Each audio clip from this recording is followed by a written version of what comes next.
ko lang, no, kahapon si Angela at si Doc Janice, pinag-uusapan namin yung mga kabataan ngayon, kakaiba na dahil yung mga luho nila, nire-research talaga nila online. Tulad ng mga laruan, parang hinahanap na nila, ano ba yung mga Yung mga gusto ngayon, nila. no? Mga luho, kakaiba talaga eh.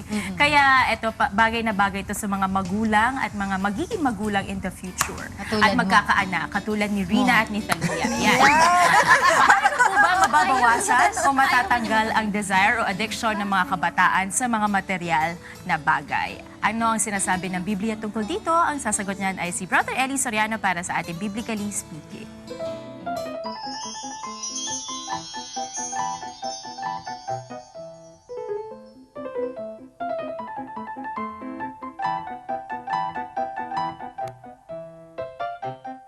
Alam mo, ang nakakaalis dyan yung nasa 8:13 ng Roma. Pakibasa natin.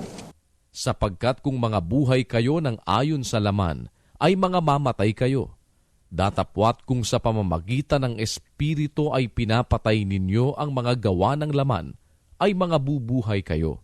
Alam mo, ang pampatay sa gawain ng laman, yung masasamang gawain ng laman, ano? Ang pampatay doon yung Espiritu. Ngayon, para ka naman magkaroon ng Espiritu ng Diyos, kailangan sumunod ka sa Diyos. Nasa 1:23 naman yan ang kawikaan. Magsibali kayo sa aking saway. Narito, aking ibubuhos ang aking espiritu sa inyo at ipakikilala ko sa inyo ang aking mga salita. Ayun, ang sabi ng Biblia, bumalik ang wika kayo sa aking mga saway. Sabi ng Diyos, sumunod ka sa utos niya, sa mga saway niya.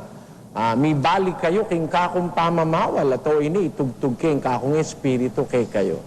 Turn ye at my reproof, and behold, I will pour out my spirit unto you. Yun po ang sabi sa Biblia. Kaya para magka-espiritu ang tao, mapatay yung masasamang gawain ng laman, yung drug addiction, yung paglalasing, kailangan bumalik ka sa Diyos, sumunod ka sa utos, magbalik loob ka. Yun po ang kauna-unahan sa lahat.